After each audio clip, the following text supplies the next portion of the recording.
अब देख रहे हैं नवोदय टाइम्स पंजाब केसरी टीवी। दिल्ली विधानसभा चुनाव का ऐलान हो चुका है। 5 तारीख को वोटिंग और 8 तारीख को मतगणना होगी। हमारे साथ हरियाणा बीजेपी के प्रभारी सतीश पुनिया जी हैं। पुनिया साहब, किस तरीके से देख रहे हैं इस बार चुनाव की घोषणा हो गई है, लगातार बीजेपी भी तैयारी कर रही है, दिल्ली में आम आदमी पार्टी भी तैयारी कर रही है, साथ में कांग्रेस भी इस बार अपने बड़े नेताओं को जो है चुनाव मैदान में उतार चुकी है। इस बार दिल्ली की जनता में एक बदलाव की उत्कंठा है और दिल्ली पूरे तरीके से प्रतिबद्ध है केजरीवाल के कुशासन को बदलने के लिए। भारतीय जनता पार्टी ने धरातल पर अच्छी तैयारी की है, लोगों को ये भरोसा दिया है कि हम लोग डबल इंजन की सरकार के जरिए एक स्वस्थ और स्वच्छ दिल्ली जनता को देंगे। मुझे लगता है कि प्रधानमंत्री जी के इनिशिएटिव के बाद जिस तरीके से 10 सालों में केंद्र की सरकार ने डिलीवरी की है और अनेकों ऐसी योजनाओं के जरिए दिल्ली से लेकर देश की जनता को दी है, मुझे लगता है कि शासन के नाते, नीति के नाते और संगठन के नाते, विचार के नाते इस बार दिल्ली के लोगों की पसंद भारतीय जनता पार्टी रहेगी। आप हरियाणा के प्रभारी हैं और दिल्ली कहीं ना कहीं हरियाणा से 3 सीमाओं से लगता है। क्या लगता है कि जिस तरीके से पहले मुख्यमंत्री का ऐलान हरियाणा के अंदर कर दिया गया था, दिल्ली में अगर मुख्यमंत्री का ऐलान कर दिया जाता तो कहीं ना कहीं बीजेपी को इसका फायदा होता हुआ दिखाई देता? देखिए, इसकी कोई निश्चित धारणा नहीं है। ये अलग अलग प्रदेशों की वहाँ की रणनीति और वहाँ की परिस्थिति पर निर्भर करता है, लेकिन हमारे यहाँ एक डेडिकेटेड सी व्यवस्था है कि बहुमत के बाद में पार्टी का विधायक दल और पार्टी का पार्लियामेंट्री बोर्ड नेता की चयन करता है।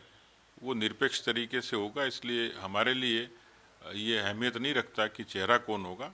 चेहरे भारतीय जनता पार्टी का कमल का फूल है। हमारा अपना विचार अपने आप में चेहरा है।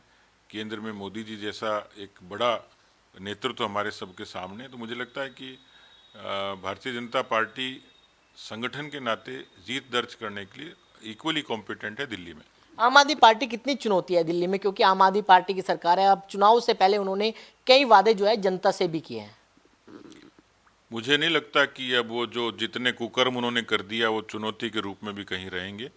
बीजेपी एक बड़े बहुमत से ये चुनाव जीतेगी, इसलिए मुझे लगता नहीं कि वो चुनौती कांग्रेस और आम आदमी आपस में लड़ेंगे।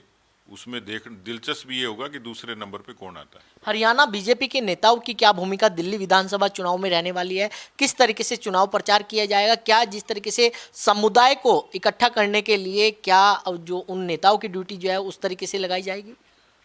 हरियाणा में बीजेपी ने अच्छा चुनाव लड़ा और चुनाव जीता और हरियाणा के कार्यकर्ता और नेता प्रबंधन के तौर पर उनके पास एक अच्छा अनुभव है और मुझे लगता है कि वो काम दिल्ली में काम आएगा। अच्छा, इलेक्शन कमीशन ने कई सारे प्रश्नों के उत्तर दिए, क्योंकि ईवीएम में जिस तरीके से हरियाणा में कांग्रेस हारी तो उसके बाद ठीक रहा, कहीं ना कहीं ईवीएम पर फोड़ा गया, बैटरी को लेकर सवाल खड़े करे। महाराष्ट्र में चुनाव हुआ तो वहाँ पर जो हेलीकॉप्टर को लेकर सवाल जो है वो खड़े हुए थे। उन सारी जवाबों का जवाब जो है इलेक्शन कमीशन की तरफ से दिया गया है, उसको आप किस तरीके से देख रहे हैं? मुझे लग रहा है कि वो ईवीएम और उसके बाद बैटरी, फिर तार और उसके बाद उसके आविष्कारक और उससे लेकर एल्बर्ट आइंस्टाइन पर ये ठीकरा नहीं फोड़ दें कि इसके कारण सारी गड़बड़ हो रही है।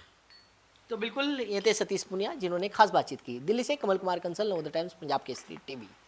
हमसे जुड़े रहने के लिए हमारे YouTube चैनल को सब्सक्राइब करें और नई वीडियो की नोटिफिकेशन के लिए बेल आइकॉन को दबाएं। अगर आप ये वीडियो Facebook पर देख रहे हैं तो लाइक जरूर करें और ज्यादा से ज्यादा शेयर करें। धन्यवाद।